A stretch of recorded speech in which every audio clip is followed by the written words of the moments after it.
Повыше микрофон. Вот вы сегодня посетили Петропавловскую ТЭЦ. Расскажите, вот недавно было заседание правительства, вы отмечали, что в некоторых городах идет задержка по ремонту. Как обстоит ситуация в Ростове, Петропавловске? В целом ход ремонтов идет в соответствии с графиком. Единственное, вот мы обратили внимание, что по объективным причинам задерживается ремонт на 1 месяц, то есть они должны были котел сдать уже в июне, но планируют сдать в июле месяце, но в целом для нас принципиально, чтобы станция была готова к началу отопительного сезона. Посмотрели динамику строительства новой трубы, соответствующей там, инфраструктуру, связанную там, с подачей и утилизацией газа. Посмотрели динамику, прям зашли мы на строительство второго котла.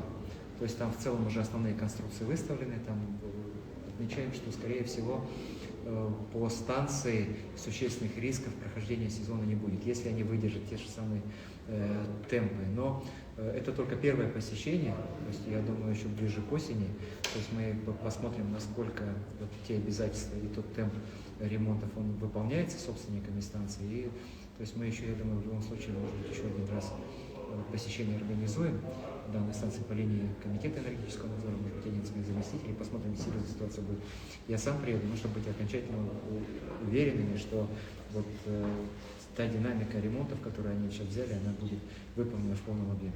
Но в целом по комплектующим мы тоже посмотрели, пока текущих проблем нет. Еще сегодня существенная проблема есть, я прошу закончить, не только ТЭЦ, там вот мы видим проблему по региональной интерсетевой компании.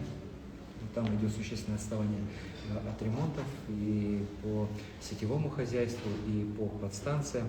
Нам сказали, что в основном проблема связана с недостатком персонала ремонтного, порядка 200 вакансий. Мы различные сценарии обсудили, обещали поддержку со стороны Министерства энергетики. Вот здесь вот нужно особое внимание там обратить внимание, то есть вот именно по региональной интерсетевой компании ремонты должны быть выполнены в полном объеме.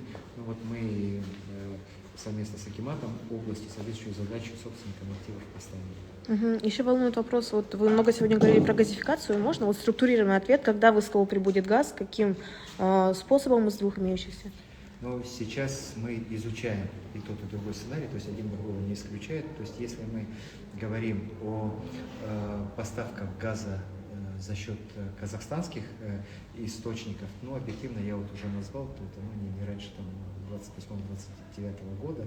Вот, почему? Потому что необходимо строительство процессинговых заводов, газоперерабатывающих заводов, необходимо строительство газотранспортной инфраструктуры. Если говорить о сценарии поставки газа из Российской Федерации, то уже летом текущего года будет закончено предТЭО, которое делают наши российские коллеги, с нами они его ознакомят, и мы, безусловно, выйдем для обсуждения с общественностью и с правительством данного вопроса рассуждений. Но мы понимаем, что газификация данного региона даст достаточно большие плюсы и по развитию энергетики, по развитию промышленности. Мы ставим себе один из основных приоритетов. То есть вопрос не только доступности, но и цены газа. Вот над этим мы сейчас работаем. Что касается обеспечения углем населения, ожидается ли повышение топлива, цены на топливо?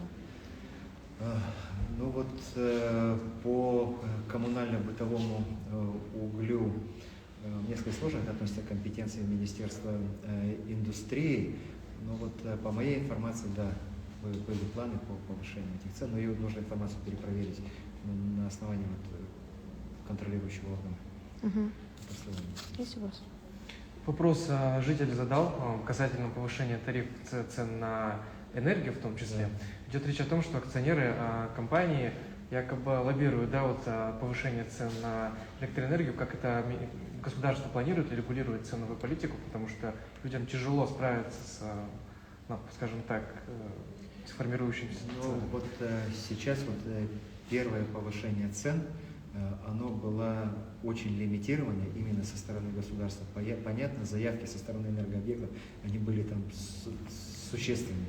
То есть вплоть до по некоторым объектам в 2 раза повышение цен на тепло, и порядка на 40% повышение цен на электроэнергию в зависимости от региона. Мы из этой заявки достаточно детальный анализ совместно с Министерством экономики провели, Комитетом по защите естественных монополий. То есть мы оставили только самые необходимые срочные затраты, связанные с необходимыми ремонтами, текущими капитальными, подготовки к зиме, и немножко подняли заработные платы для того, чтобы удержать квалифицированный персонал. Все, других никаких затрат мы пока не включали. Но в целом вот в рамках программы тарифной инвестиции, я это уже говорил, вся инвестиционная программа будет достаточно детально проанализирована. Она пройдет достаточно серьезную экспертную оценку. Мы уже предварительные расчеты сделали, нам мы независимо привлекли консультанта KPMG, который нам вот карту рисков составил, уровень износа по станциям, дорожные карты нам сделал верхнеуровневые по каждому энергообъекту. То есть вот там уже будет достаточно существенный контроль со стороны Министерства, Комитета по энергонадзору. То есть здесь мы будем абсолютно прозрачными. Я вот читаю вот один из элементов, в том числе и повышение тарифов и государственной регуляторной политики, это открыто обсуждать вот эти моменты. То есть мы говорим, вот текущее техническое состояние, вот эти объекты собственник на себя берет ответственность по вводу в эксплуатации, но чтобы осуществить также и общественный контроль над работой энергообъекта. И причем, вы знаете, у нас сейчас достаточно активно работает парламент.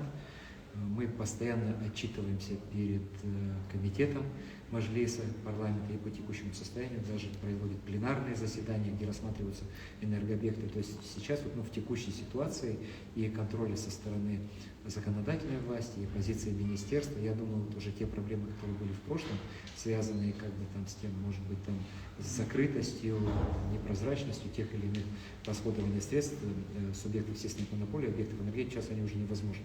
То есть уже общество получило такие уроки, достаточно сложные, связанные с авариями на крупных энергообъектах.